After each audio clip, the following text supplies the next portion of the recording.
ರಕ್ಷಣಾ ವೇದಿಕೆಯ ಸಂಸ್ಥಾಪಕ ರಾಜ್ಯಾಧ್ಯಕ್ಷನಾಗಿ 4 ವರ್ಷಗಳಿಂದ ಕನ್ನಡ ನಾಡು ನುಡಿ ವಿಚಾರವಾಗಿ ಕನ್ನಡ ನೆಲ ವಿಚಾರ ಬಂದಾಗ, ಭಾಷೆ ವಿಚಾರ ಬಂದಾಗ ನೊಂದವರ ಪರ, ಮಹಿಳೆಯರ ಪರ, ಯಾವುದೇ ಅನ್ಯಾಯಕ್ಕೆ ಒಳಗಾದವರ ಕಾರ್ಮಿಕರ ಪರ ಧ್ವನಿ ಎತ್ತುವಂಥ ಕೆಲಸವನ್ನ, ನೊಂದವರಿಗೆ ನ್ಯಾಯ ಕೊಡಿಸುವಂಥ ಕೆಲಸವನ್ನ ಕಳೆದ 4-5 ವರ್ಷಗಳಿಂದ ಸತತವಾಗಿ ಮಾಡಿಕೊಂಡು ಬರ್ತಾ ಇದ್ದೇವೆ. ಇದರ ಕೇಂದ್ರ ಕಚೇರಿ ಮೈಸೂರಿನ ಹುಟ್ಕಳ್ಳಿ ಎಂಬ ಊರಿನಿಂದ ಹುಟ್ಟಿ ಇವತ್ತು ರಾಜ್ಯದ 16 ಜಿಲ್ಲೆಯಲ್ಲಿ ಒಂದು ಸಂಘಟನೆ, ಬೃಹತ್ ವೇದಿಕೆಯ ಆಕಾರದಲ್ಲಿ ಕನ್ನಡ ನಾಡುನುಡಿಗೋಸ್ಕರ ಕನ್ನಡ ಸದೃಢವಾದ ಸಮಾಜವನ್ನು ಕಟ್ಟೋದಕ್ಕೆ ಒಂದು ವೇದಿಕೆ ಪ್ರಾರಂಭ ಮಾಡಿ ಒಂದು ಒಳ್ಳೆಯ ಸದುದ್ದೇಶಗಳಿಂದ ಮಾಡ್ಕೊಂಡು ಬರ್ತಾ ಇದ್ದೇವೆ. ಅದೇ ರೀತಿ ಕೊಪ್ಪಳ ಜಿಲ್ಲೆಯಲ್ಲಿ ಇಂದು ವೇದಿಕೆ ಉದ್ಘಾಟನೆಯನ್ನು ಮಾಡಿ ಪದಾಧಿಕಾರಿಗಳನ್ನು ಆಯ್ಕೆ ಮಾಡುವಂತಹ ಸುಸಂದರ್ಭದಲ್ಲಿ ತಮ್ಮೆಲ್ಲರೂ ಮುಂದೆ ಬಂದಿದ್ದೇವೆ. ಈ ಸಂದರ್ಭದಲ್ಲಿ ಜಿಲ್ಲಾಧ್ಯಕ್ಷರಾಗಿ ನಮ್ಮ ಚನ್ನಬಸಪ್ಪ ಅವರವರನ್ನ,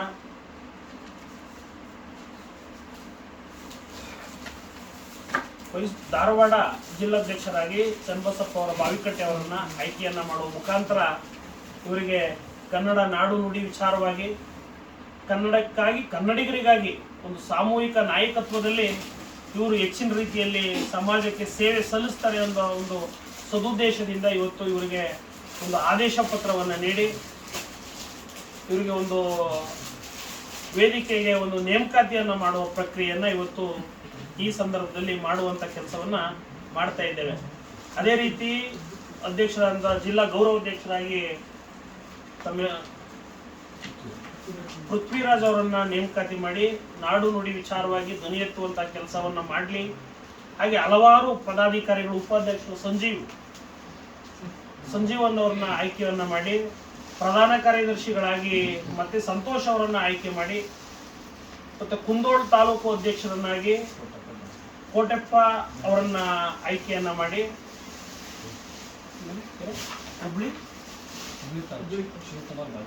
ಹುಬ್ಬಳ್ಳಿ ತಾಲೂಕು ಅಧ್ಯಕ್ಷರನ್ನಾಗಿ ಶಿವಕುಮಾರನ್ನ ಅವ್ರನ್ನ ಆಯ್ಕೆ ಮಾಡಿ, ಈ ಭಾಗದಲ್ಲಿ ಈಗ ನೆಲೆಯನ್ನ ಕಾಣುವಂತಹ ವೇದಿಕೆಗೆ ಈಗ ಅಂಬೆಗಾಲನ್ನ ಈ ಸಂಸ್ಥೆ ಇಲ್ಲಿ ಇವತ್ತಿನ ದಿನದ ಮುಖಾಂತರ ಅಂಬೆಗಾಲನ್ನ ಇಡ್ತಾ ಇದೆ.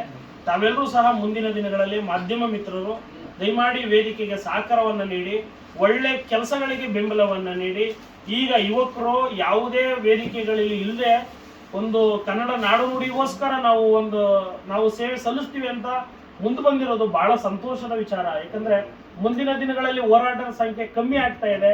ಹೋರಾಟದ ಸಂಖ್ಯೆ ಕಮ್ಮಿ, ಮನೆಗಳಲ್ಲಿ ಯಾರು ಒಂದು ಹೋರಾಟಕ್ಕೆ ಹೋಗ್ತೀನಿ ಅಂತ ಯಾರು ಬಿಡ್ತಾ ಇಲ್ಲ. ಎಲ್ಲರೂ ಸಹ ಆ ಭಾಗ ಕುಂದುಕೊರತೆ ಆಗೋದ್ರಿಂದ ಮುಂದಿನ ಯುವ ಪೀಳಿಗೆ, ಯುವಕರು ಇಲ್ಲ ನಾವು ತಾಯಿ ಕನ್ನಡಾಂಬೆಗೆ ಸೇವೆ ಸಲ್ಲಿಸ್ತೀನಿ ಅಂತ ಮುಂದೆ ಬಂದಿರೋದು ಬಹಳ ಸಂತೋಷದ ವಿಚಾರ.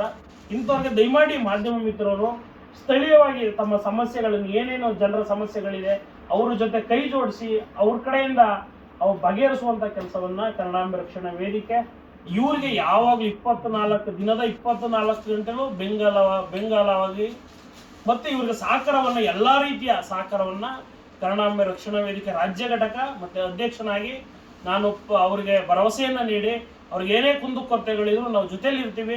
ನೀವು ಈ ಸ್ಥಳೀಯವಾಗಿ ಸಮಸ್ಯೆಗಳಿದ್ರೆ ದಯಮಾಡಿ ಕನ್ನಡಾಂಬೆ ರಕ್ಷಣಾ ವೇದಿಕೆಗೆ ತಿಳಿಸಿ ಅವ್ರನ್ನ ತೀಡುವಂತ ಕೆಲಸವನ್ನ ಮಾಡಿ ಅಂತ ಈ ಮುಖಾಂತರ ತಮಗೆ ಆಶಿಸ್ತಾ ಇದ್ದೇನೆ. ಮತ್ತೆ ಇನ್ನು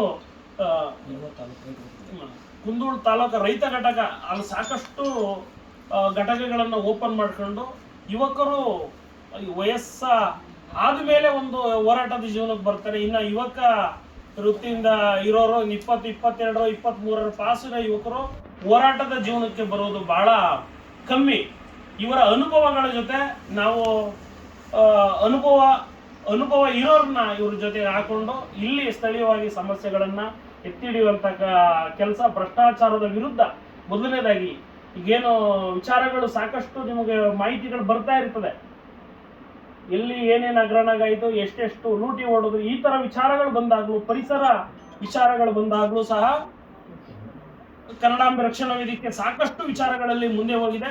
ಮೈಸೂರಿನಿಂದ ಬೆಳಗಾವಿ ಗಂಟ ಸಾಕಷ್ಟು 16 ಜಿಲ್ಲೆಗಳಲ್ಲಿ 150ಕ್ಕೂ ಹೆಚ್ಚು ಹೋರಾಟಗಳನ್ನ ಕನ್ನಡಾಂಬೆ ರಕ್ಷಣಾ ವೇದಿಕೆ ಮಾಡ್ಕೊಂಡ್ ಬರ್ತಾ ಇದೆ.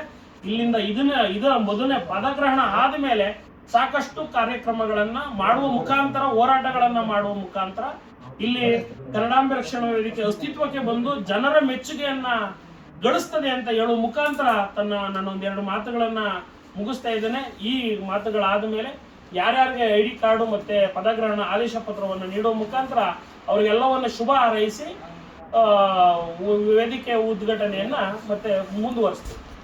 ಧನ್ಯವಾದಗಳು.